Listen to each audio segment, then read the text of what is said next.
Hello guys, welcome to today's video. So being someone who worked in KL, I used to commute to work by bicycles because of the traffic, but due to the nature of work had changed, so I got a new motorbike which enabled me to commute efficiently. So today this is a Royal Alloy GP250 Youth Edition 5000 km review.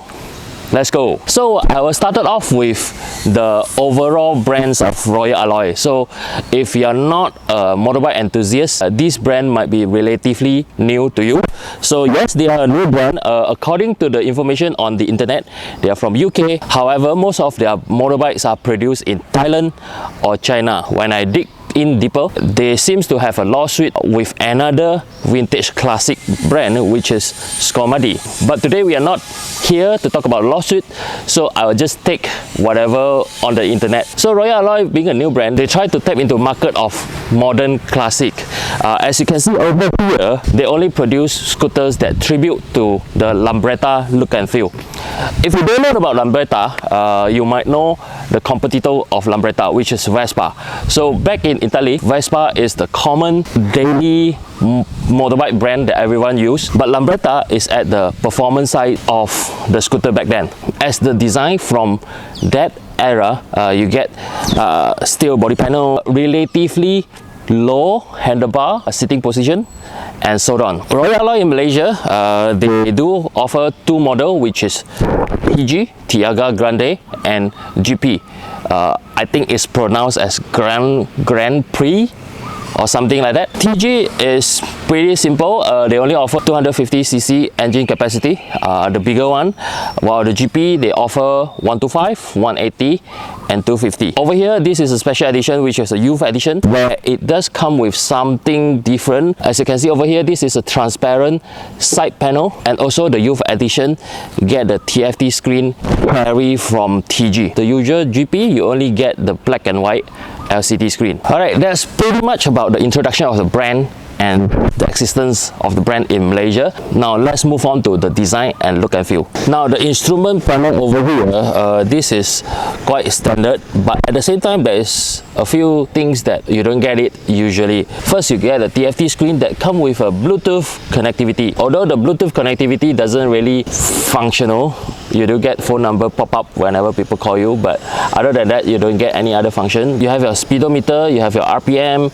you have your temperature, you have your fuel gauge, date, trip, odometers, and so on. The front lamp, this is a hexagon squarish design.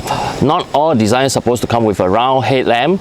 I kind of like this. It does come with a daytime running light and also a LED headlamp. In terms of brightness, pretty good when riding at night. For the low beam, for the high beam, it can handle most of the situation. However, I'm not sure how to adjust the beam level, and back then when I just got the motorbike, I have to go back to the shop to make it lower because I do get some complaints from friends and also other drivers. You do get front signal, electric starter, you get hazard light as well, which is a nice thing to have. Although nobody want to use it, but whenever you have a breakdown at a high traffic area, this is a signal that you can let other road user know. Original side mirror actually come with a normal wing mirror, which is quite long and actually far over the handlebar.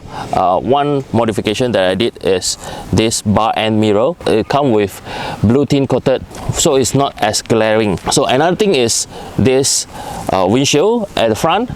It does give me a little bit more comfort, especially riding at the highway. However, it is not a plug and play item. You have to need to do a retreading for the mounting point to be able to install the wind panel. So this is not a DIY kind of thing. You have to go back to your shop and they will do a retreading for you. From what I know, is because when they do a sandblasting, they actually painted together with the threading, hence it's too thick to be able to just direct screw in. Now let's go into the engine and the overall specification. Okay, now let's come to the specification part.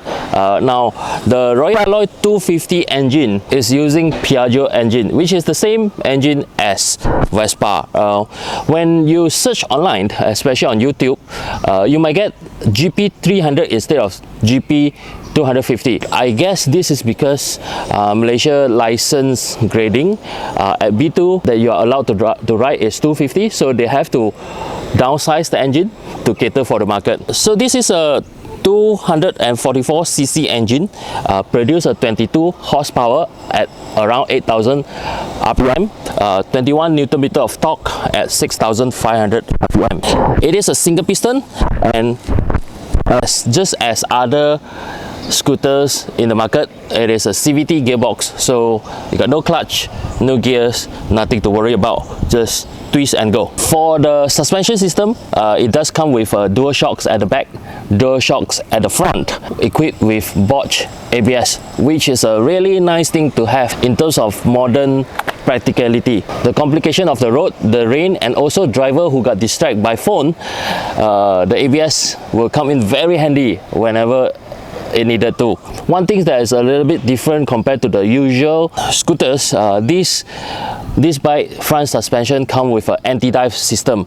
So it is a double arm thing where whenever you put down a downforce, you can see the arm is actually going up, so you don't have that diving feeling whenever you press hard on the front brake.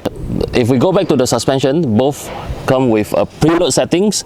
So this bike, when I just got it, is the rear suspension actually too soft, so whenever I got a pillion at the back, I can feel that there's some rubbing, but after that I sent to the shop, asked them to adjust to the stiffest settings. I don't get the problem anymore. So if you are buying and you're expecting pillion, this is something that you need to take note. And also one different things that different when come into 250cc's, this bike actually use a liquid cold system. So you can see the radiator at the bottom of the floor panel. Some might ask if the clearance is enough whenever you go through a bump. So far no problem at all, and of course this also will create a higher sitting height compared to the normal scooters. So like I say, I'm not an engine head. I'll move on to sitting position. This is how you look like when you are riding the bike. So as you can see, the handlebar is actually lower than usual. This will translate to a smaller turning radius, especially when you are doing a U-turn or a tight corner turn. This bike doesn't ride like modern scooters, where modern scooter you will have your handlebar slightly higher, you will have a slightly upright position and very easy to maneuver around. This one, however, low handlebar because of the vintage look and feel. So far I don't have any problem compared to a Honda PCX. I would say the handling is comfortable enough for short distance within 15 km, but I'm not too sure about long distance. Let's say if it's a touring more than 100 km, I do doubt if it give a comfortable sittings. So the seat height, this is a 780 cm seat height according to the specs. When I ride a PCX, I can easily flat-footed both of my leg on the floor. This one, however, I can only do it at one side. I'm 168 cm tall. I have longer inseam as well. So if you look at the settings, I can only tiptoe for both of my leg. If you are familiar with riding motorbike, you can actually handle like this. So you have your one foot flat on the floor and another one at the floorboard. So a little bit sharing in terms of the look and feel, and also aesthetic modification that I did. I put a scarf at the front. This is an orange scarf. I used to put on a green color scarf as well. I do have another two which come with different color, so I can switch according to my mood, just like how you change your wardrobe according to your mode. I have a top box. This is not an aluminum top box. This is a ABS hard case top box with stickers from friends. We have different brands from different friends, where again it gave me the sense of characteristic. This is a 45-liter top box, if I'm not mistaken. It can fit one full face helmet or open face helmet with a bit more stuff like your mineral waters and things like that. Fire mirrors, this one make the looks a bit more racier. It gives better views compared to the original wing mirror as well. And also windshield, which again give that vintage look. The original bike actually comes with a rear rack, which is a slanted rear rack. It's actually a touring rear rack settings where you can tie your duffel, you can tie your bag on the rack itself. Another modification that I have is I changed the number plate. Okay, it's okay, you can know my number plate. So I changed the number plate, become a magnetic one because of the steel panel characteristic of the wheels. Stick on the front panel. Now let's go to 3 things I like and 3 things I don't like. Action. Okay, as usual, I'll end the video with 3 things I like and 3 things I don't like. So I'll start with things that I like first. The first thing, definitely the head turning, very stylish vintage design with a hint of modern touch. Being a motorbike that not everyone riding on the road, I do get a lot of people to go, hey, nice bike. Although they always call it Vespa, they will be like, hey, nice Vespa. So of course, kind of give me a sense of proudness that I do get something with a great taste. The second point that I like will be the 250cc engine is ease in the traffic. I actually got a B2 license and I growing up by riding a Underbone and EX5. I will never understand why do someone need a 250cc motorbike when I was riding in Kampong. However, when I get this bike, the 250cc actually give me a lot more confidence on the road, especially at the road that I need to commute every day, which is LDP. Whenever I need to overtake a bus, I need to overtake a truck, this bike give me sufficient power for that.